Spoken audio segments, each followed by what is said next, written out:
WhatsApp, क्या हाल चाल? क्या मुझे देख पा रहे हैं, सुन पा रहे हैं? प्लीज आप मुझे बताइए एक बार। Can you guys hear me? मैं लाइव आ गया हूँ। चलो तो क्या मुझे देख पा रहे हैं? चैट सेक्शन में एक बार जरूर लिखो। चैट सेक्शन में एक बार जरूर लिखो गाइज। क्या मुझे देख पा रहे हैं, सुन पा रहे हैं? Right down in chat section.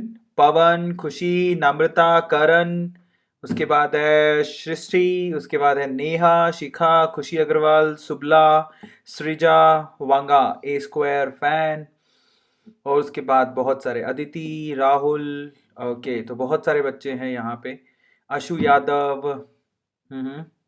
Okay, so thank you so much guys for coming. बहुत बहुत बहुत शुक्रिया। आज का जो टॉपिक है वो बहुत ही इंटरेस्टिंग टॉपिक है। आज हम लोग ये टॉपिक किसको देखना चाहिए, सबसे पहले तो कॉन्टेक्स्ट सेट कर लेते हैं। आज जो टॉपिक्स हैं वो है मिलिकन का ऑयल ड्रॉप एक्सपेरिमेंट। एक तो हमें ये करना है, दूसरा है डिस्कवरी ऑफ प्रोटॉन करना है, डिस्कवरी ऑफ न्यूट्रॉन करना है, atomic mass and atomic number के बारे में पढ़ना है ना। तो ये जो टॉपिक्स हैं वो सारे स्ट्रक्चर ऑफ एटम के पॉइंट ऑफ व्यू से 2022 के बच्चों के लिए चल रहे हैं, लेकिन ऐसा नहीं कि 2021 के बच्चों को इंपॉर्टेंट नहीं है।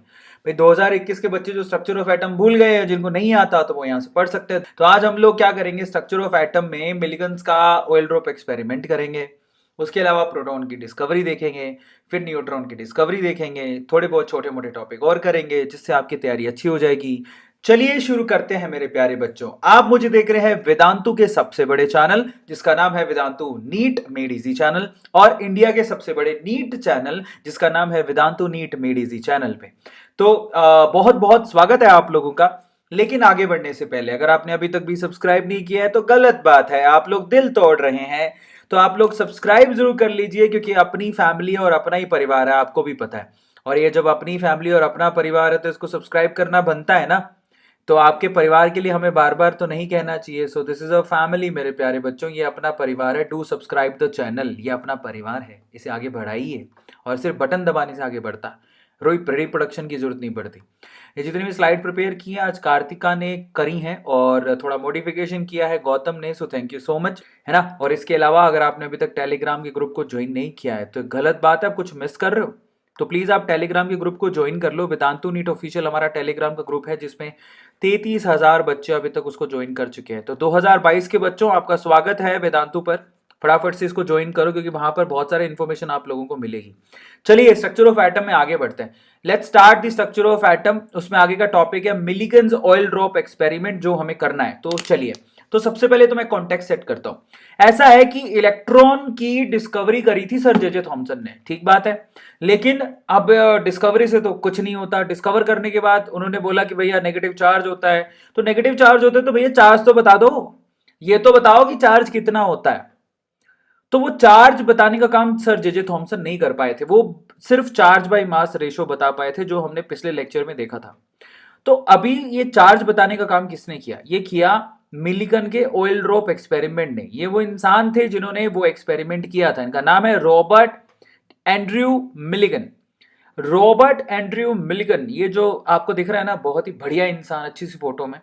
इन्होंने क्या किया था? इन्होंने इलेक्ट्रॉन को डिस्कवर किया था, ठीक है। चार्ज, इलेक्ट्रॉन के ऊपर चार्ज को डिस्कवर किया था, और इसके लिए उन्होंने ऑयल ड्रॉप एक्सपेरिमेंट किया था। अब ये ऑयल ड्रॉप एक्सपेरिमेंट क्या है, will take will you know discuss about that. वो बहुत इंटरेस्टिंग चीज है, जो मतलब आपके ना इंटरेस्ट को बढ़ाएगा। तो मैं आपको समझाता हूं। सबसे पहले तो उन्होंने एक सेटअप तैयार किया। जो सेटअप आपको दिख रहा है मैं उसको थोड़ा सा समझाता हूं, कई लोगों को लगता है ये क्या है।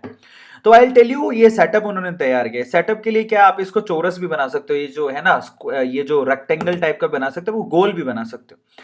तो उन्होंने कैसे बना लो, देखो पूरा सेटअप देखना है आपको ओवरऑल। तो यहां पर सपोज करो कि ये मेरे पास, मैं आपको बना के दिखाता हूं कि ये मेरे पास एक टैंक है, इस तरह से एक टैंक है, ठीक है। सो ये टैंक है हमारे पास, ये दिख रहा है सब लोगों को। और साथ में क्या है ना, इस टैंक में बीच में मैंने क्या किया, बीच में एक लेयर मैंने और लगा दी है। ऐसे एक लकड़ी का टुकड़ा लिया, उसको बीच में एक लेयर, मतलब ये अपर पार्ट अलग है, लोअर पार्ट अलग है, ठीक है। अब मैंने क्या किया, ये जो बीच में ना, उसमें छोटा सा छेद कर दिया, यहां पे एक छोटा सा होल। तो ऐसा ही आपको दिखाई दे रहा होगा, देखो ये बीच में एक लेयर है, दिख रही है। अब उसमें एक छोटा सा छेद है, एक छोटा सा होल। अब यहां पर क्या किया उन्होंने, ऊपर की तरफ यहां पर स्प्रे लगा दिया, ठीक है। एक्सटिंग्विशर, मतलब उसको बोलेंगे अपन स्प्रे। तो जैसे इसको आपने देखा होगा ना, कई बार आपने वो देखा है, आपने कभी दूध बेचने वाले आते थे पुराने जमाने में साइकिल के ऊपर, वो पीछे लगा के आते थे, तो रबड़ की वजह से दबाते थे पॉम पॉम तो आवाज निकलती थी। तो यहाँ पर है ना आवाज नहीं निकलेगी, बदले उसके उन्होंने क्या किया, ये दबाने वाला इस तरह से प्रेस करने वाला एक रबड़ है, यूं पॉम पॉम करेंगे तो उससे क्या होएगा, यहाँ पर है ना उन्होंने एक यूं इस तरह से एक जार लगा दिया, इस जार के अंदर उन्होंने क्या ऑयल भर दिया। सो ये ऑयल है जो आपको रेड रेड दिख रहा है, एक्चुअली वो ऑयल है, ठीक है, ये ऑयल है। अब जैसे आप खुद से सोच के देखो, अगर आप लोगों ने पॉम पॉम ऐसे करके स्प्रे किया तो ये जितनी भी ऑयल की ड्रॉप्स होंगी वो उनकी उसकी वो छांटन पड़ेगी, राजस्थानी में छांटन बोलते हैं, तो वो बेसिकली स्प्रे होके बाहर निकलेगी। सीधी सी बात है, जब आप उसको दबाओगे पॉम पॉम तो ऑयल की जो ड्रॉप्स है उनकी जो स्प्रे होके बाहर निकलेगी। ऐसा आपने कब देखा होगा, आपने कभी देखा है क्या स्प्रे देखा है, डिओड्रेंट देखा, डिओड्रेंट मैं आपको दिखाता हूं, प्लीज मुझे डिओड्रेंट दिया जाए, टेक्निकल टीम कोई डिओड्रेंट पड़ा होगा प्लीज दो। तो मैं आपको दिखाता हूं, देखो आप लोगों ने आप घर पे डिओड्रेंट तो यूज करते होगे, तो डिओड्रेंट पे कभी आप देखना कि आप ऊपर ऊपर स्प्रे करने के लिए होता है, तो जब आप उसको प्रेस करते हो तो बूंदे निकलती हैं, आपने कभी देखा होगा। तो सेम काम इसका भी वैसा ही, आप इसको प्रेस करोगे तो यहां से बूंदे निकलेंगी, समझ में आ गया, और वो ऑयल की ड्रॉप होंगी क्योंकि आपने ऑयल भर के रखा हुआ है। Are you getting my point? तो एक काम तो ये होता है, तो मैं आपको समझाता हूं, जैसे कि ये देखो, ये मत सोचना कि कौन सा डिओड्रेंट है, मैं सिर्फ ये बता रहा हूं कि देखो ऐसा होता है, ये डिओड्रेंट में ऊपर ऊपर दिख रहा है आप लोगों को, जब आप इसको स्प्रे करोगे ऐसे करके देखना ध्यान से, तो आप एक बार ध्यान से देखोगे, मे भी कुछ खराब नहीं हो जाए, बट ये स्प्रे कर रहा हूं और आपको ना दिखाई देगा, ध्यान से उसको देखना, ठीक है, 1 2 3 ऐसे करके स्प्रे दिखे तो लाइक ठोक देना। दिख रहा है क्या? पता नहीं आप लोग दिख रहा है कि नहीं दिख रहा, मुझे नहीं पता, ये दिख रहा है, दिखा कुछ है, मालूम नहीं आप लोग दिखा कि नहीं दिखा, बट एक खास बात दिखा होगा, मेरे ख्याल से दिखा होगा, एक बार और देखो, यूं देखो, दिखा दिखा दिखा होगा पक्का दिखा होगा, जिस चीज को दिखा, हाँ। तो बेसिकली जब इसे स्प्रे करते हो तो वो स्प्रे बूंदों की फॉर्म में बाहर निकलता है। अब इसके अंदर तो क्या भरा हुआ, डिओडेंट भरा हुआ, तो ऑब्वियसली खुशबू वाली चीज बाहर निकलेगी, उसमें ऑयल की ड्रॉप भरी हुई थी, तो इसलिए इसको बोलता है कि ऑयल ड्रॉप एक्सपेरिमेंट, दिखा होगा। तो अब क्या है ना, आगे वाला सीन देखो बहुत ज्यादा छिड़क दिया। तो अब क्या सीन है, तो यहां पे जैसे आप इसको प्रेस करोगे तो यहां से ऑयल की ड्रॉप बाहर निकलेगी, पहली चीज तो ये हो गई, ठीक है। अब उसमें और क्या क्या लगा हुआ है, पहले अपन उसको सारा सेटअप को देख लेते हैं, फिर मैं बताता हूं होता क्या है। अब दूसरा क्या सीन है, फिर उन्होंने क्या लगा रखा है अंदर, यहां पर है ना एक टेलीस्कोप लगा रखा है, टेलीस्कोप, इधर साइड में देखो, ये टेलीस्कोप है, ये टेलीस्कोप दिख रहा है सब लोगों को, यहां से वो देखेगा अंदर की हो क्या रहा है, ठीक है। ऑयल की ड्रॉप नीचे आएगी, मैं थोड़ी देर में बताऊंगा, टेलीस्कोप लगा हुआ है, ठीक है। अब इसके बाद है ना यहां पर ना दो इलेक्ट्रोड लगा रखे हैं, ये येलो कलर का पहला इलेक्ट्रोड है और ये येलो कलर का दूसरा इलेक्ट्रोड है। जो लेयर है वो एक्चुअली एक इलेक्ट्रोड है, अब उसको एक बैटरी से जोड़ दिया, इसको यूं करके एक बैटरी से जोड़ा हुआ है, ये देखो, ये इस तरह से उन्होंने बैटरी से जोड़ दिया, ये पॉजिटिव टर्मिनल है, ये नेगेटिव टर्मिनल है। अभी स्विच खुला हुआ है, ऐसे मान लो कि स्विच खुला हुआ है तो अभी बंद नहीं है, पर जब बंद करोगे तो ये पूरी प्लेट कैसी हो जाएगी, पॉजिटिवली चार्ज हो जाएगी, और ये पूरी प्लेट कैसी हो जाएगी, नेगेटिवली चार्ज हो जाएगी। तो ध्यान से समझना, ऐसा सेटअप किया। अच्छा, एक और चीज उन्होंने कर रखी है, ध्यान से इसको देखना, इधर की तरफ उन्होंने क्या कर रखा है, एक एक्सरे मशीन लगा रखी है, जो एक्सरेज को यहां से इमिट करेंगी अंदर की तरफ। तो इस तरफ एक्सरे मशीन लगी है, देखो ऊपर लिखा भी हुआ है। तो ओवरऑल सेटअप पहले चेक करो, दिमाग में ना पहले तो सेटअप बन जाना चाहिए कि मुझे क्या क्या चाहिए। तो मुझे एक बार नुमा एक जार चाहिए, जिसमें मैं क्या करूंगा, दो इलेक्ट्रोड लगाऊंगा, एक इस बीच में और एक नीचे की तरफ, ऊपर वाले को पॉजिटिवली चार्ज करूंगा, नीचे वाले को नेगेटिवली चार्ज करूंगा। ये आपने एक स्प्रे लगाया, जिसको प्रेस करोगे तो डेफिनेटली यहां से प्रेस करते ही बहुत सारी जो पानी की बूंदें वो यहां से बाहर निकलेंगी, ऑयल की बूंदें बाहर निकलेंगी, क्योंकि आपने यहां पर क्या भर के रखा है, ऑयल। इसके अलावा आपको क्या चाहिए, एक टेलीस्कोप चाहिए जिससे आप बूंद का स्टडी कर सको। इसके अलावा आप लोगों को यहां पर एक एक्सरे मशीन चाहिए, जो जिससे आप एक्सरेज को पास कर सको। आपको पता नहीं कि एक्सरेज में एनर्जी बहुत होती है। अब इसके फायदे क्या हैं, जरा आप उसको चेक करो। तो अब मैं समझाता हूं, अपने को सेटअप मालूम पड़ गया, अब मैं आपको समझाता हूं। पहले तो आप है ना बैटरी अप्लाई मत करना, अभी बैटरी अप्लाइड नहीं है, ये खुला हुआ है, ठीक है, ये बैटरी अप्लाइड नहीं है। इन दैट केस जब आप इसको प्रेस करोगे, जैसे आप फुसफुस करोगे, जैसे ये ना ये फुसफुस किया था, तो जैसे ही आप फुसफुस करोगे, जैसे ये फुसफुस करोगे ना इस तरह से, ये देखो, ये फुसफुस करोगे तो यहां से ऑयल की ड्रॉप बाहर निकलेगी। अब ऑयल की ड्रॉप धीरे धीरे नीचे आएगी, ऐसे करते हुए धीरे धीरे नीचे आएगी। अब धीरे धीरे नीचे आएगी तो उसमें से कुछ ड्रॉप जो है, वो जो छेद दिख रहा है आप लोगों को, होल दिख रहा है आप लोगों को, दिख रहा है, ये होल से नीचे आएगी, ये कुछ ड्रॉप्स इस होल से नीचे की तरफ आएंगी, नीचे की तरफ इस चैम्बर में। अब इस चैम्बर की क्या खास बात है, इस चैम्बर में ना आपको बहुत सारी चीजें देखने को मिलेंगी। इस चैम्बर में एयर है, समझ में आ गया, एयर में पार्टिकल होते हैं। यहां से आप एक्सरे पास करवा रहे हो, एक्सरे में इतनी पावर होती है वो किसी को भी पेनिट्रेट कर देती है। तो सपोज करो कि यहां पर ये एक एयर का पार्टिकल था, आपने उसके ऊपर एक्सरे का स्ट्राइक करवाया। जैसे ही एक्सरे का स्ट्राइक करवाया, यहां से इलेक्ट्रॉन बाहर निकल गए। समझ में आ गया, इलेक्ट्रॉन जब बाहर निकले तो अब आप ध्यान से समझना, इलेक्ट्रॉन बाहर निकल गए और वो जो एक्सरे था वो खुद पॉजिटिवली चार्ज हो गया। समझ में आ गया। अब जरा ध्यान से देखो, अब यहां पर इलेक्ट्रॉन तो बहुत हल्के होते हैं, ऑयल की ड्रॉप ने क्या किया, इन पॉजिटिव चार्जेस को अपने अंदर समा लिया। मेरी बात को समझना, जैसे ही आपने एक्सरे को पास करवाया, एक्सरे ने पेनिट्रेट करके इलेक्ट्रॉन को बाहर निकाल दिया, तो इलेक्ट्रॉन में तो काइनेटिक एनर्जी होती है, दूर भाग गए। लेकिन पीछे जो पार्टिकल बच गया वो क्या हुआ, वो पॉजिटिवली चार्ज होगा।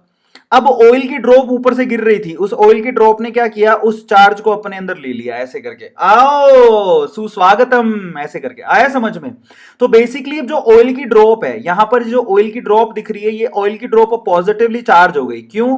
क्योंकि एक्सरे से क्या हुआ, जब आपने अप्लाई करवाया ना, तो एक्सरे से बेसिकली वो उसने पॉजिटिव, क्योंकि इलेक्ट्रॉन तो भाग गए, तो वो अब ऑयल की ड्रॉप क्या करा, उन्होंने चार्जेस को पकड़ लिया और अपने अंदर समा लिया। अब ये चीज हम कहां से देख पा रहे थे, ये चीज हम देख पा रहे थे टेलीस्कोप से। अब अपन ने क्या किया, मेरी बात ध्यान से सुनना। अपन ने अभी, अगर आप देखोगे ना, इस ऑयल की ड्रॉप पर अगर आप कुछ भी अप्लाई नहीं कर रहे हो, तो इस पे ग्रेविटेशनल फोर्स लगेगा नीचे की तरफ। जो ग्रेविटेशनल फोर्स होता है वो किसके बराबर होता है, ए इंटू जी। ये तो पढ़े होगे आप, एसिलरेशन इंटू, सॉरी क्या लिखते हो, एम इंटू ए। ग्रेविटेशनल फोर्स को मास इंटू एसिलरेशन लिखते हो, एम इंटू जी लिखोगे इसको, ठीक है। तो एक ग्रेविटेशनल फोर्स लग रहा है नीचे की तरफ, जिसका फॉर्मूला होएगा एम इंटू जी। ये तो जानते हो, फिजिक्स में पढ़ा होगा, mass into gravitation. Is it clear to all of you? अब आप क्या करोगे, मेरी बात ध्यान से सुनना। अब आप इस पे ना, ये जो बैटरी, ये जो आपको इलेक्ट्रोड दिख रहे हैं ना, वहां से अब आप क्या करो, इस पे ना एक अप्लाई करो, क्या, बैटरी, जिससे ये क्या होगी, पॉजिटिवली चार्ज हो जाएगी। ये वाली चीज पॉजिटिवली चार्ज हो जाएगी, ये क्या हो जाएगी, नेगेटिवली चार्ज हो जाएगी। समझ में आता है सबको?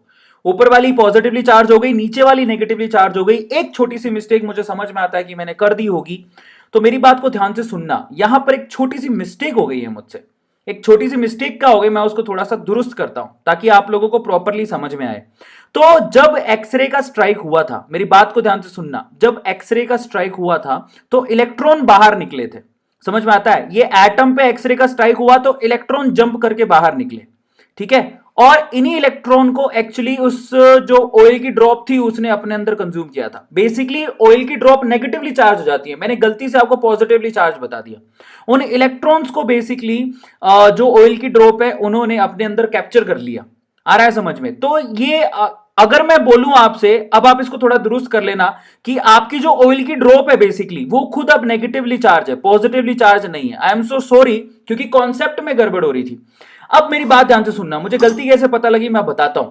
एक्चुअली हुआ कुछ यूं कि अभी अगर कुछ भी आप अप्लाई नहीं करते हो, मतलब ये इलेक्ट्रोड पे यहां पॉजिटिव और यहां नेगेटिव अप्लाई नहीं कर रहे हो, तो ऑयल की ड्रॉप नीचे की तरफ आएगी और उस पर एक फोर्स लगेगा जिसको बोलेंगे ग्रेविटेशनल फोर्स, जिसकी वैल्यू किसके बराबर होती है, एम इंटू जी। अब आप क्या करो, मुझे कैसे समझ में आया पता है? क्योंकि मुझे तब समझ में आया जब मैं इसको पॉजिटिवली चार्ज करूंगा और इसको नेगेटिवली चार्ज करूंगा, और जब मैं यहां पर पॉजिटिव और नेगेटिव चार्ज दिखा रहा हो, तो आप खुद से सोचना कि एक ऑयल की ड्रॉप है, ठीक है, जो ना जिसको फोर्स की वजह से नीचे की तरफ भाग रही है। अगर मैं अचानक से यहां पर बैटरी अप्लाई कर दूं और ये पॉजिटिव चार्ज है और ये नेगेटिव चार्ज है, तो आप मुझे बताओ, क्या ये नेगेटिवली चार्ज ड्रॉप ऊपर की तरफ नहीं जाएगी? यस, नेगेटिव किसको, नेगेटिव, ध्यान से सुनना, ये नेगेटिव पॉजिटिव की तरफ अट्रैक्ट होगी तो स्पीड कम हो जाएगी।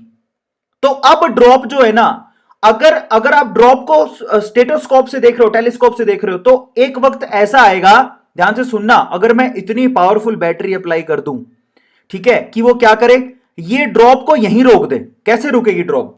एक फोर्स तो नीचे की तरफ लग रहा है, ग्रेविटेशनल फोर्स, लेकिन एक फोर्स ऊपर की तरफ लगा दूं मैं, कौन सा वाला होगा ये, इलेक्ट्रोस्टैटिक फोर्स, जो इस नेगेटिव को पॉजिटिव की तरफ खींच रहा है। तो एक फोर्स और होएगा, आ रहा है समझ में, जो ऊपर की तरफ लग रहा है। अब एक वक्त ऐसा आएगा, अगर ये दोनों फोर्स बराबर हो गए, नीचे लगने वाला फोर्स और ऊपर लगने वाला फोर्स अगर बराबर हो गया, ठीक है, तो बेसिकली क्या होएगा, जरा आप चेक करो, इन दोनों फोर्सेस को क्या इक्वल रख सकते हो, electrostatic force is equals to यहां पर ग्रेविटेशनल फोर्स। अब यहां से उस बंदे ने क्या किया, मिलिकन के ओएल ड्रॉप ने, इलेक्ट्रोस्टैटिक फोर्स को कैसे लिखा जाता है, Q1 Q2 upon are square, ऐसे तो लिखा जाता है, ऐसे ही कुछ होता है ना, वैल्यूज ले लेना, उसने जो भी कैलकुलेशन करी हमें उससे मतलब नहीं है, ठीक है, लेकिन उसने ये टोटल ग्रेविटेशन जी का वैल्यू सबको पता होता है, मास इलेक्ट्रॉन का आपको पता ही है, क्योंकि आप इलेक्ट्रॉन के मास की तो बात कर रहे हो, तो इलेक्ट्रॉन ही तो कैप्चर हुआ है वहां पे, गलती होगी ना उनसे, यहां पे तो नेगेटिव चार्ज हो गए, सही है। तो Q1 की वैल्यू यहां से और Q2 की वैल्यू, पॉजिटिव चार्ज और नेगेटिव चार्ज की वैल्यू रख के, और ये सारी वैल्यू रखने के बाद आप यहां से क्या कर सकते हो, इलेक्ट्रॉन का आप यहां पे चार्ज कैलकुलेट कर सकते हो। तो मैं आपको यहां पर कैलकुलेशन में नहीं लेके जा रहा हूं, मैं आपको ये बता रहा हूं कि उस बंदे ने किया क्या, समझ में आता है। उस बंदे ने ऑयल की ड्रॉप को भिगोया और वो ऑयल की ड्रॉप नेगेटिवली चार्ज हो गई, फिर उसने यहां पर बैटरी को अप्लाई किया, जैसी बैटरी को अप्लाई किया तो बेसिकली वो जो ड्रॉप थी वो स्टक हो गई, यानी कि दो force equally and opposite direction में पार्टिसिपेट करने लग गए, एक नीचे की तरफ एक ऊपर की तरफ। दोनों फोर्स जब बैलेंस हुए तो इक्वेट करके उसने इलेक्ट्रॉन, यानी कि चार्ज है एक, आप एक बात बताओ कि चार्ज की जो एक वैल्यू होगी वो तो इलेक्ट्रॉन की, क्योंकि एक चार्ज तो यहां पर इलेक्ट्रॉन ही है, तो इसी की वैल्यू तो हमें निकालनी है। और Q2 की वैल्यू वो कितनी होगी, जो बैटरी आपने अप्लाई करके रखी है। यहां पर जो ओवरऑल फोर्स लगेगा ऊपर की तरफ, जो ऊपर की तरफ फोर्स लग रहा है वो क्या होगा, Q1 Q2 upon are square, यही तो होगा। तो यहां पर Q1 की वैल्यू तो E है ना, इलेक्ट्रॉन पे चार्ज, Q2 की वैल्यू क्या है, जो बैटरी आपने अप्लाई करी है, अपॉन इन दोनों के बीच की जो डिस्टेंस है, जो भी उसने कैलकुलेशन करी ओवरऑल ये कैलकुलेशन से, और ये किसके बराबर होगा, ये फोर्स mg के बराबर, यहां से उसने E की वैल्यू निकाली। फाइनली इस तरह से वैल्यू कैलकुलेट की गई, और जब वैल्यू कैलकुलेट करी गई तो वो वैल्यू निकल के कितनी आई, ठीक है, एक फैक्टर था जिससे वैल्यू निकल के आई, ओवरऑल कैलकुलेशन में हमें नहीं जाना है, बट ओवरऑल इस तरह से वो एक्सपेरिमेंट किया गया था, और फाइनली वैल्यू निकल के आई थी -1.6 इंटू 10⁻⁻90, ठीक है, ये वैल्यू निकल के आई थी, और ये कॉमन फैक्टर था जो हर एक ड्रॉप में था, this is the common factor in every drop. तो इस फैक्टर को ही इलेक्ट्रॉन का चार्ज मान लिया गया। अब इलेक्ट्रॉन का चार्ज हमें पता है, और E/m का रेशो सर जे थॉमसन देके गए थे, दोनों को जब हमने डिवाइड किया तो इलेक्ट्रॉन का मास निकल के आ गया।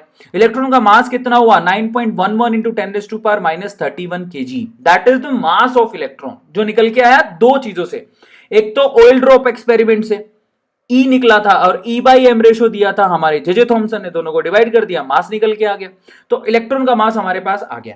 अब हम आगे चलते हैं, डिस्कवरी ऑफ प्रोटॉन समझते हैं कि प्रोटॉन की डिस्कवरी कैसे हुई, और एनोड रे की स्टडी करते हैं कि एनोड रे भी कुछ होता है क्या। तो मेरी बात ध्यान से सुनना, हुआ कुछ यूं कि जैसे ही सर जे थॉमसन फेमस होने लगे, समझ सोचा माय गॉड क्या बंदा है सर जे थॉमसन, इलेक्ट्रॉन उसने निकाल डाला, आ रहा है समझ में, तो बड़ा फेमस हो गया था। उसने अपना पेपर पब्लिश किया कि किस तरह से उसने कैथोड रे ट्यूब बनाई, कैथोड रे ट्यूब बनाने के बाद उसने किस तरह से इलेक्ट्रॉन की डिस्कवरी करी, क्या क्या एक्सपेरिमेंट करे, उसने सब बताया भाई साहब, वो फेमस हो गया था।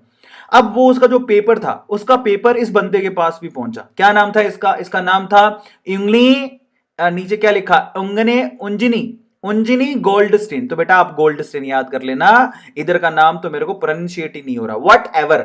तो हमारी जो उंजिनी गोल्डस्टीन है, इनके पास वो पेपर पहुंचा, कौन सा वाला, उनके पास पेपर पहुंचा सर जे थॉमसन वाला।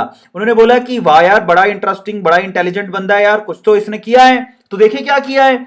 पर ये ऐसा बंदा था कि इसने सोचा यार मैं सिर्फ है ना, मैं सिर्फ देखूंगा नहीं, मैं करके बात को मानूंगा, मतलब मैं करके देखूंगा, मैं सीआरटी खुद बनाऊंगा और मैं करके देखूंगा कि वाकई में इलेक्ट्रॉन होता है। इस बंदे में इतनी जिज्ञासा थी। कई बच्चे तो ऐसे होते हैं, ठीक है यार देख लो बात खत्म, कई बच्चों में जिज्ञासा होती है, ये हुआ तो कैसे हुआ। तो ये उसी टाइप का बच्चा था, हालांकि शक्ल से बच्चा नहीं लग रहा, ठीक है, बट आप ऐसा मानो कि उसी तरह का शैतान दिमाग था इसका कि मैं करके देखूंगा। तो गोल्डस्टीन ने क्या किया ना, ये सारा सेटअप फिर से बनाया, जो हमारे सर जे थॉमसन ने बनाया था वही सेटअप इसने दोबारा बनाया। इसने क्या किया, पर एक छोटी सी मिस्टेक कर दी। सर जे थॉमसन ने कहा था कि आप लोग क्या करना है कि एक आप लोगों को यहां पर ट्यूब लेनी है, मैं थोड़ा कलर चेंज कर लेता हूं रुको। तो यहां पर उसने बोला कि भैया आपको एक वैक्यूम क्रिएट करना है, एक कांच की ट्यूब लेनी है, ठीक है, वैक्यूम क्रिएट करो, कांच की ट्यूब लो, ले ली। तो यहां पर उसने एक कांच की ट्यूब ले ली, वैक्यूम क्रिएट कर लिया। फिर उसने सर जे थॉमसन ने बोला था कि आप दो इलेक्ट्रोड की प्लेट चाहिए, पर सर जे थॉमसन ने ये नहीं बताया था कि इलेक्ट्रोड की प्लेट आपको कौन सी लेनी है, आपको मेटल की प्लेट चाहिए थी जो आसानी से इलेक्ट्रॉन को बाहर निकाल दे। तो बंदा क्या पीछे अपने बैकयार्ड में गया, ऐसे ही घूमते घूमते चला गया बैकयार्ड में, उसका घर था। उसने कहा 2 इलेक्ट्रोड की रोड कहां से लाऊं, किधर से लाऊं, ऐसे ऐसे करके बोले चलो पीछे चलते हैं। सारा सामान तो मंगवा लिया था, पर इलेक्ट्रोड मंगवाना भूल गया, प्लेटें मंगवाना भूल गया। तो प्लेटें जब मंगाना भूल गया, बोले चलो बैकयार्ड में। हमारे बैकयार्ड में तो क्या होता है, भैंसें बंधी होती हैं, समझ में आ रहा है? उनके बैकयार्ड में भैंसें नहीं बंधी होती हैं। उनके, हमारे तो बैकयार्ड में कहां भैंसें होती हैं, चलो जो भी है। उनके बैकयार्ड में क्या था कि सामान पड़ा हुआ था, ठीक है। तो अपने बैकयार्ड का मतलब होता है अपने घर के पीछे एक कमरा था। घर के पीछे कमरे में जब वो गए तो उनको ना उस कमरे में ढूंढना था क्या, एक मेटल का प्लेट ढूंढना था, कि कोई मेटल का प्लेट मिल जाए जिसको मैं ना एक्सपेरिमेंट में लगा दूं। तो ढूंढते ढूंढते उनको कुछ नहीं मिल रहा था, कोई मेटल की प्लेट नहीं मिल रही थी। उनको मिला एक वॉश बेसिन, हाथ धोने का वॉश बेसिन। तुमने वॉश बेसिन देखा है? ऐसे करके वॉश बेसिन पड़ा हुआ था नीचे। और आपको भी पता है कि वॉश बेसिन में ना नीचे नीचे पानी को ड्रेन आउट करने के लिए यहां पर एक परफोरेटेड प्लेट लगी होती है। कभी देखे हो? मंजन करते हो कि नहीं करते हो? ब्रश करते हो सुबह सुबह उठ के, नालायकों? चलो, तो मेरे ख्याल से तुम मंजन ब्रश सब करते होगे। अगर पोटी जाते होगे तो हाथ तो धोते होगे। तो जब आप हाथ धोते हो तो वो किसमें धोते हो? वो आप धोते हो वॉश बेसिन में। तो वहां पर जब आप गए, वॉश बेसिन में जब आप गए, तो वहां पर आपको नीचे दिखता होगा कि परफोरेटेड प्लेट, एक छेद वाली प्लेट लगी होती है जिससे पानी ड्रेन आउट होता है, वहां से बाहर निकलता है। तो वो जो प्लेट थी वो दिखा यार ये तो मेटल है। आपको भी पता है कि वहां पर मेटल वाली एक प्लेट लगी होती है, तो आपको पता है। और उन्होंने कहा कि ना मेरे पास प्लेट तो है नहीं, इंतजार मेरे से हो नहीं रहा, मेरा एक्सपेरिमेंट रुक जाएगा। उसने वो वॉश बेसिन को तोड़ दिया। तोड़ने के बाद है ना वो प्लेट निकाल ली, उसने वो वाली प्लेट निकाल ली। बोले अब तो मैं इससे एक्सपेरिमेंट करके देखूंगा। आ रहा है आपको समझ में? तो प्लेट वो निकाली, परफोरेटेड प्लेट, और उस भाई ने वो परफोरेटेड प्लेट, वो छेद वाली प्लेट को इलेक्ट्रोड बना के लगा दिया भाई साहब ने। बात सुनना, बड़ा मजेदार था। तो उस बंदे ने क्या किया, परफोरेटेड प्लेट को यहां पर, वो छेद वाली प्लेट को यहां लगा दिया। वेरी इंटरेस्टिंग, कैथोड की जगह पे। ध्यान से सुनना, कैथोड की जगह पे लगा दिया भाई साहब ने, ठीक है। और फिर इसको एक बैटरी से जोड़ दिया, बैटरी के नेगेटिव टर्मिनल से परफोरेटेड प्लेट को जोड़ दिया। दूसरा तो कुछ मिल नहीं रहा था, तो उसने एक नॉर्मल प्लेट लगा दी, उसको पॉजिटिव टर्मिनल से जोड़ दिया और वही एक्सपेरिमेंट करने की कोशिश करी उसने। वैसे ही यस, यहां से करंट पास करी, यहां से करंट पास करते ये पॉजिटिव था, ये नेगेटिव था, तो यहां से जो इलेक्ट्रॉन है बेसिकली यहां से बाहर निकलने लग गए। सारा सेम खेल हो रहा था, कोई प्रॉब्लम नहीं थी। लेकिन उसने देखा कि यहां सारा काम वही सेम हो रहा है, सर जे थॉमसन ने जो बताया था वो सारा काम हो रहा है। लेकिन एक मजे की बात उसको नजर आई, जो आपको भी नजर आ रही होगी अगर आप ध्यान से देख रहे हो तो। आप देखे हो कि जो आपको कांच की ट्यूब दिख रही है, उसके इस हिस्से में आपको एक ब्राइट ब्राइट स्पॉट दिख रहा है। दिख रहा है क्या सब लोगों को? आप अपनी चाइनीज आंखों को खोल के देखो, आप चाइनीज तो नहीं बोलेंगे, गंदा, इंडियन आंखों को खोल के देखो कि आपको इस कांच की प्लेट में पिछवाड़े पर, ये परफोरेटेड प्लेट है उसके पिछवाड़े पे ब्राइट स्पॉट दिख रहा है। दिख रहा है? अब ये जो ब्राइट स्पॉट आपको दिख रहा है ना, उसको जब दिखा तो उसने कहा यार ये कमाल की चीज है, ये क्या है? अब आप मुझे बताओ कि कांच अगर चमक रहा है तो उसका रीजन क्या हो सकता है? अगर कांच चमक रहा है तो उसका रीजन, ये उसने दिमाग लगाया, कांच, उसने ना कुछ आव सोचा ना ताव। उस बंदे ने देखा कि भैया कैथोड के पीछे का जो कांच है वो चमक रहा है। अच्छा, कैसे चमक रहा होगा भैया? जब कोई कांच चमकता है तो उसके पीछे का रीजन क्या होता है? उस पर कोई सन रे या फिर कोई रे आके टकरा रही है जिसकी वजह से वो रिफ्लेक्ट कर रहा है उसको, इसकी वजह से चमक रहा होगा। ये तो आपको पता है। तो उसने दिमाग लगाया, सामने क्या है? सामने एनोड है, तो इसका मतलब एनोड से रे आ रही होगी ऐसे ऐसे भागती हुई, और छेदों से बाहर निकल के, क्योंकि छेद थे, छेदों से बाहर निकल के ये कांच की प्लेट पे टकरा रही होगी, और इसका मतलब एनोड रे नाम की भी एक चीज होती है। Amazing. He is like oh my God, मैंने एनोड रे डिस्कवर कर ली। सर जे थॉमसन ने कैथोड रे डिस्कवर करी थी, मैंने एनोड रे। वो ये कहता है कि भाई साहब जब सर जे थॉमसन ये कह सकते हैं कि कैथोड से रे निकल सकती है, तो भैया एनोड से भी निकल सकती है, एनोड रे भी हो सकती है। और उसने ना आव देखा ना ताव देखा, सबको बुला लिया, बोले आओ आओ मैं तुम्हें दिखाता हूं, जैसे कैथोड रे होती है वैसे एनोड रे भी होती है, सबको पकड़ लिया, आओ दिखाता हूं। भाई साहब सबको बुला लिया। तो बोले कि उसने पता क्या तथ्य दिए? उसने तथ्य दिए कि भैया देखो मेरी बात सुनो। वो ये कहता है कि कोई एटम न्यूट्रल होता है। अब जे थॉमसन कहता है भैया उसमें इलेक्ट्रॉन है, तो उसमें बराबर मात्रा में प्रोटॉन या फिर पॉजिटिव चार्ज भी होएगा। बोले हाँ। तो उसने बोला कि ये कॉन्सेप्ट बिल्कुल सही है, और देखो यहां पर ब्राइट स्पॉट दिख रहा है। तो बोले कि एनोड रे जिसमें पॉजिटिव चार्ज होंगे वो आके टकरा रही है, तो ब्राइट स्पॉट आ रहा है। लेकिन वो बोला कि भैया तुम क्या प्रूव कर सकते हो इसको? जे थॉमसन ने सारे प्रूफ दिखाए। उस बंदे ने लोकेट वाला एक्सपेरिमेंट किया, उस बंदे ने रोटेशन वाला एक्सपेरिमेंट करके दिखाया, उसने प्रूव करके दिखाया कि भैया इलेक्ट्रॉन वाकई में होते हैं, दीज आर द पार्टिकल्स। तुम प्रूव करके दिखा सकते हो क्या? तुम्हारे पास कोई प्रूफ है क्या, या ऐसे ही तुम लोग हवा में बातें कर रहे हो? तो उसने बोला चलो ठीक है भैया, हम प्रूव करके दिखाएंगे, हमारी तो मूछों का सवाल हो गया है, मतलब तुम तो हमें ऐसे ही समझ लिए हो।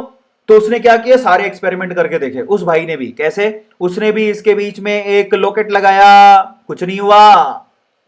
उसने भी यहां पर मैं एक एक्सपेरिमेंट और बताता हूं, वो जो होता है ना, बेसिकली आपने कभी भी मेले में गए हो तो आप बच्चे लेके घूमते हो, तेज तेज भागते हो तो गोल गोल रोटेट करती है, जिससे पार्टिकल नेचर का पता लगता है। तो उसने ये गोल गोल घूमने वाली एक यहां पर चक्री लगाई, लेकिन वो चक्री घूमी नहीं। इलेक्ट्रॉन के केस में घूम गई थी, प्रोटॉन के केस में घूमी नहीं। आ रहा है समझ में? और वो कहां लगाई, वो यहां नहीं लगाई, उसको तो यहां पर दिख रहे थे ना ब्राइट स्पॉट, तो उसने यहां पर लगा के सारे एक्सपेरिमेंट करके देखे कि भैया अगर कोई रे होगी तो सारे एक्सपेरिमेंट सक्सेसफुल हो जाएंगे, लेकिन कुछ नहीं हुआ, कुछ नहीं हुआ। बाद में उसने माथा पकड़ लिया, उसने कहा भैया प्रोटॉन यानी कि एनोड रे नाम की कोई चीज नहीं होती।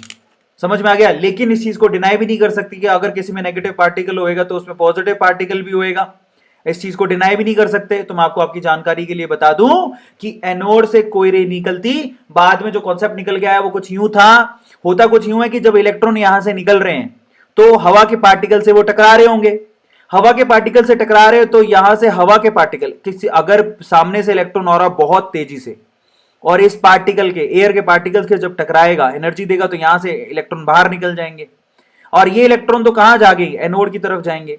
लेकिन जब इलेक्ट्रॉन बाहर निकलेंगे तो आपको पता है जो एयर का पार्टिकल वो खुद पॉजिटिवली चार्ज हो जाएगा। तो मतलब बेसिकली हुआ कुछ यूं कि जो एयर का पार्टिकल है वो पॉजिटिवली चार्ज हो गया इलेक्ट्रॉन के निकलने की वजह से। तो पॉजिटिव क्या है? That is absence of electron.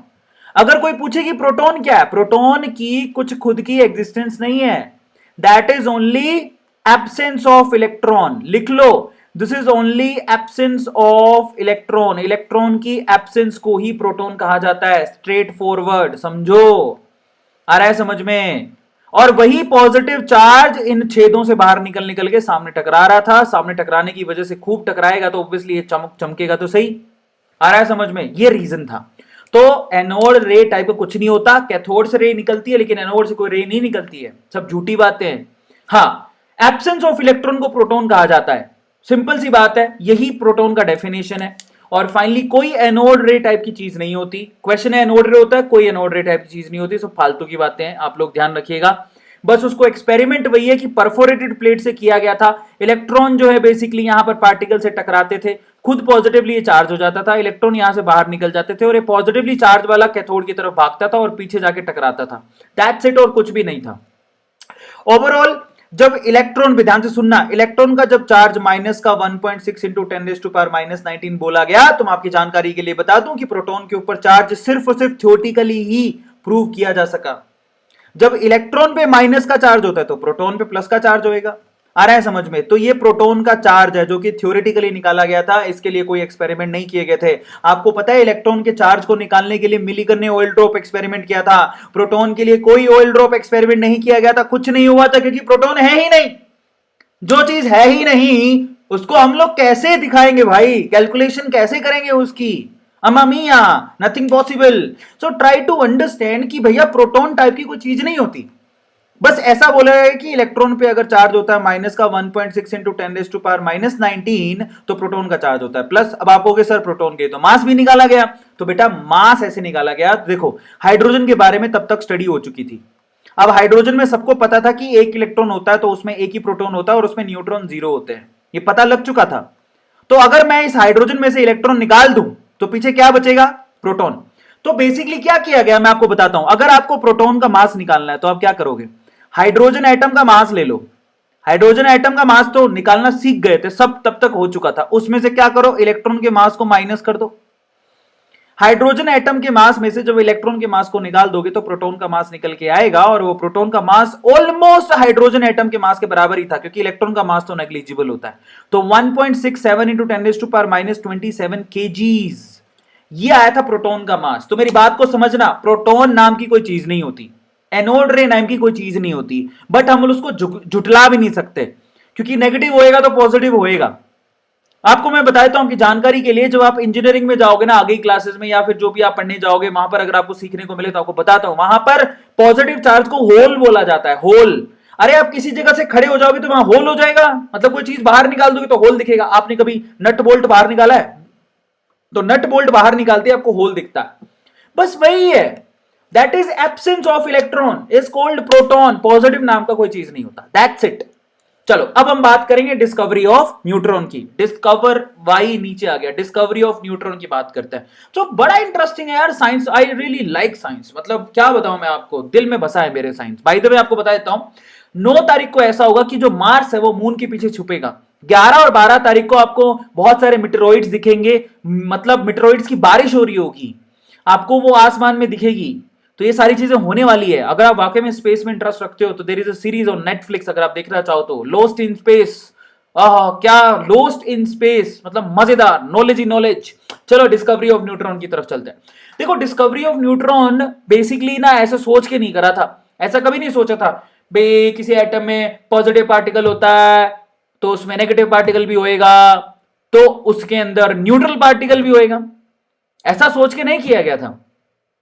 ये महानुभाव थे जिन्होंने काम किया था, जिनका नाम क्या है, जेम्स चैडविक। इनका नाम क्या है, जेम्स चैडविक। ये महानुभाव थे जिन्होंने काम किया, बोले कि ऐसा है। और एक्चुअली न्यूट्रॉन की डिस्कवरी उन्होंने इसलिए नहीं की थी, उन्होंने सिर्फ इसलिए की थी कि वो अल्फा पार्टिकल से बचना चाहते थे। अल्फा पार्टिकल कैंसर का कोज करते हैं। वो कौन सी थी, लेडी गागा, नहीं नहीं, वो एक लेडी थी ना, नाम भूल गया मैं उसका, madam Curie, madam Carrie Curie, whatever. उनकी जो डेथ हुई थी वो अल्फा पार्टिकल्स की वजह से हुई थी, कैंसर की वजह से। मैडम क्यूरी का नाम सुने हो, बचपन में सुने होगे, सच्ची बताना झूठ मत बोलना। लेडी गागा, लेडी क्यूरी, ऐसे कुछ था, तो समझ गए होगे। तो अल्फा पार्टिकल बड़े खतरनाक होते हैं, इनसे बचने के लिए ये भाई साहब जो जेम्स चैडविक है वो जुगाड़ ढूंढ रहा था। उसने बोला मैं कुछ जुगाड़ ढूंढूंगा, और अल्फा पार्टिकल इतने खतरनाक थे तो उनमें एनर्जी बहुत होती है। मतलब ये ऐसी है जैसे आपने कभी देखा है, आपने कभी देखा हो, आप कभी सिनेमा में जाते हो तो आप मक्के के दाने को उछलते उछलते देखे हो। मक्के का दाना क्यों उछलता है इतना, फटक फटक फटक क्यों उछलता है? क्योंकि नीचे से आप एनर्जी इतनी मिल रही है उसको। समझ में आ रहा है? आपको मैं सवाल पूछता हूं कि मक्के का दाना क्यों उछलता है इतना, कोई बता सकता है? तो तुम बैठ के देख लेना। सॉरी। तो फाइनली जेम्स चैडविक ने अल्फा पार्टिकल पे स्टडी करना शुरू कर दिया। अब वो ये ढूंढ रहे थे कि कोई, भाई देखो सीधी सी बात है, अगर आप बुलेट से बचना चाहते हो तो आप क्या करो, बुलेट प्रूफ जैकेट पहन लो। अगर आप अल्फा पार्टिकल से बचना चाहते हो तो आप अल्फा पार्टिकल को रोकने वाली कोई जैकेट पहन लो। अच्छा, आप अल्फा पार्टिकल को, कौन ऐसी चीज है जो अल्फा पार्टिकल को पेनिट्रेट नहीं करने देगी, अंदर से नहीं जाने देगी, रोक देगी? ये यही बात की स्टडी कर रहे थे कि यहां से कोई अल्फा पार्टिकल आए तो कोई ऐसी चीज ढूंढो जो इस अल्फा पार्टिकल को क्रॉस नहीं करनी पड़े, क्योंकि यहां पर आप हो उसको पहने हुए। Try to understand. कल को कोई अल्फा पार्टिकल की बंदूक चला दे तुम तो मर जाओगे, पर अगर तुमने अल्फा पार्टिकल को रोकने के लिए कोई मेटल की प्लेट पहनी हुई है जो उसको आगे नहीं जाने देती तो तुम बच जाओगे। सिंपल सी बात है, सबको समझ में आया? तो ये जैकेट बनाने की कोशिश कर रहे थे अलग अलग मेटल की प्लेट की। तो मजे की बात ये हुई कि जब वो जैकेट बनाने की कोशिश कर रहे थे, अल्फा पार्टिकल की बॉम्बार्टमेंट हो रही है यहां से, ऐसे मजेदार अल्फा पार्टिकल इनके ऊपर गिर रहे हैं, आ रहा है समझ में। लेकिन हुआ क्या, थोड़ी देर में उनको समझ में आया कि यहां से कोई पार्टिकल निकल रहे हैं एक्स्ट्रा। अभी जो पार्टिकल निकल रहे थे एक्स्ट्रा, अब उन्हें सोचा पता नहीं इलेक्ट्रॉन ही होंगे, ये बात तो अपने सर जे थॉमसन भी बता रहे थे, कुछ पार्टिकल निकलते हैं तो बोला इलेक्ट्रॉन होंगे। तो उन्होंने बोला चलो कोई बात नहीं, ट्राई करके देखते हैं। और यहां पर उन्होंने ना एक पॉजिटिव बैटरी और एक नेगेटिव बैटरी लगा दी।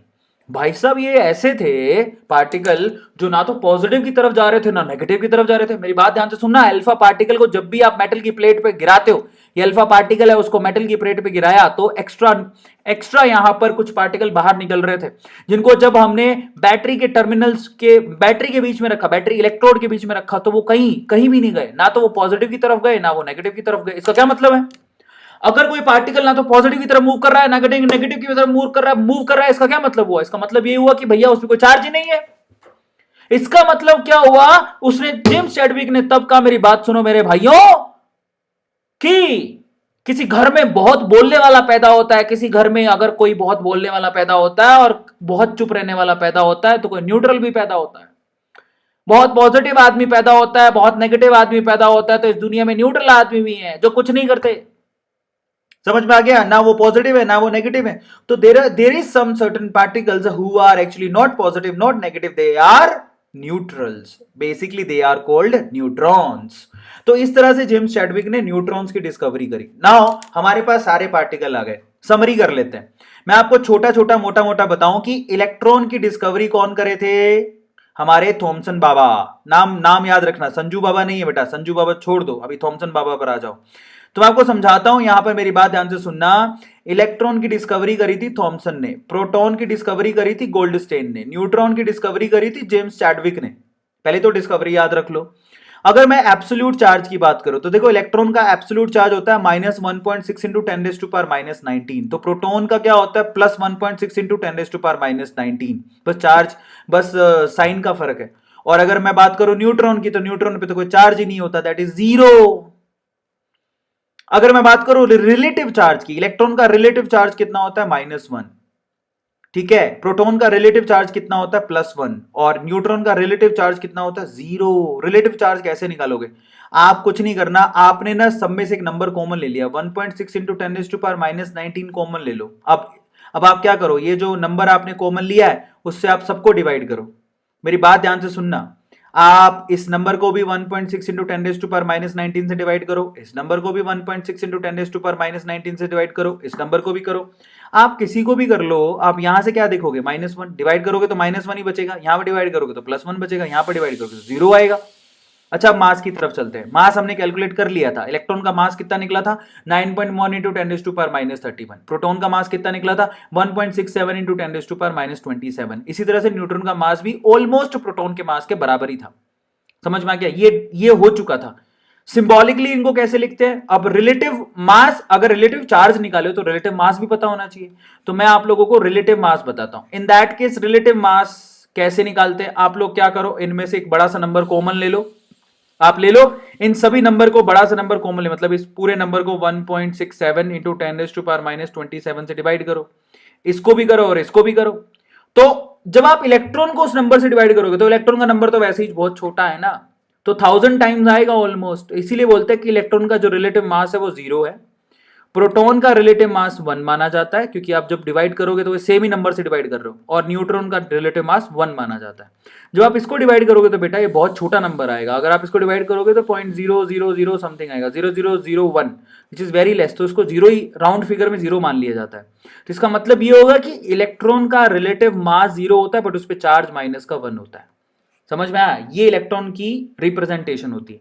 प्रोटॉन का मास 1 होता है और चार्ज +1 होता है, और न्यूट्रॉन का मास 1 होता है और चार्ज 0 होता है।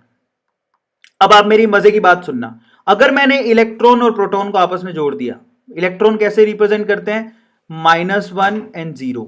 और अगर मैंने इसमें प्रोटॉन जोड़ दिया, प्रोटॉन के ऊपर क्या होता है? 1 एंड +1, तो न्यूट्रॉन बनेगा। इलेक्ट्रॉन और प्रोटॉन को जब आप जोड़ते हो तो क्या बनेगा? न्यूट्रॉन। चेक करो, 0 और 1 कितना होता है? जोड़ो दोनों को, 1। -1 और +1 क्या होता है? 0। आप बताओ कि ऊपर 1 और नीचे 0 किस में देखने को मिलता है? न्यूट्रॉन में। तो ये लो, प्रूव हो गया। तो इलेक्ट्रॉन और प्रोटॉन को जोड़ने से न्यूट्रॉन बनेगा, इलेक्ट्रॉन प्रोटॉन को एक दूसरे को कैंसिल कर देंगे, फाइनली न्यूट्रॉन निकल के आ जाएगा। Very interesting. तो इलेक्ट्रॉन को कैसे रिप्रेजेंट करते हैं, प्रोटॉन को कैसे करते हैं, न्यूट्रॉन को कैसे करते हैं, सबको समझ में आ गया? क्लियर है सब लोगों को? फाइनली अब हमारा सेशन हो गया 40 मिनट का। अब हम लोग आगे क्या करेंगे? अगले लेक्चर में हम लोग मिलेंगे, एटॉमिक नंबर, मास नंबर और आगे की जितनी भी चीजें हैं उनको डील करेंगे। टिल देन गाइस, मैं फिर से कह रहा हूं आप लोगों को, आगे क्या पढ़ने हैं? एटॉमिक नंबर, मास नंबर, ये सारी चीज पढ़ेंगे। फिर थॉमसन का मॉडल आएगा, ये सारी चीज हम लोग, रदरफोर्ड का मॉडल आएगा, ये सारी चीज पढ़ेंगे अगली बार, ठीक है? ये सारी चीज मैं आपको पहले बताता हूं, ये सारी चीज होगी। अब फिर बोहर के मॉडल आएगा, उसके बाद हम आगे प्रोसीड करते रहेंगे। टिल देन गाइस, मेरी रिक्वेस्ट है आपसे कि अगर आपने अभी तक हमारे ऐप को डाउनलोड नहीं किया तो हमारे ऐप को डाउनलोड कर लो, जिसको यूजर चॉइस अवार्ड मिला है। एंड फाइनली हमारा जो टेलीग्राम का ग्रुप है 2022 के बच्चों, आप लोग ज्वाइन कर लो। हमारा टेलीग्राम का ग्रुप है वेदांतु नीट ऑफिशियल, ज्वाइन कर लो। मैं कह रहा हूं आपसे, देर हो जाएगी नहीं बाद में, है ना? ये इसमें बहुत सारी चीजें फ्री ऑफ कॉस्ट मिलती हैं। और फाइनली गाइज, अपनी अगर आपने अभी तक सब्सक्राइब नहीं किया है तो ये तो गलत बात हो जाएगी ना। और अब मिलेंगे हम लोग कल। Till then thank you so much, love you all guys. आज फॉर्मूला सीरीज शुरू हुई है, अगर आपने नहीं देखा तो जाके देख जरूर लेना। Love you all guys, bye, good night, take care.